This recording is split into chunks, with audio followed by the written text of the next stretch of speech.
Hi, welcome to Coding. I'm Miss Eisenberg and I teach Year 1 and Year 2 of Coding at Willa Canyon High. Coding is fun. It's everywhere. It's in your apps, it's in your games, it's in web development. Students who take this course will learn how to code business applications, and you'll also learn how to program games. In Year 1, we focus on computer systems. We do a fun project on the motherboard, and towards the end of the year, we do a nice robotic project where you learn how to code this guy. This is a very fun project.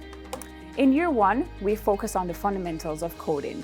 We do if statements, we do variables, while loops, for loops. Here's an example of a program that you would code in Year 1. This is a business application to determine the sales forecast of a company.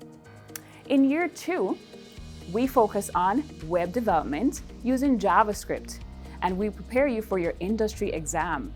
Students who take coding can be certified in coding at the end of Year 2. If you're interested in coding, please talk to your counselors about it. It is a fun course to take.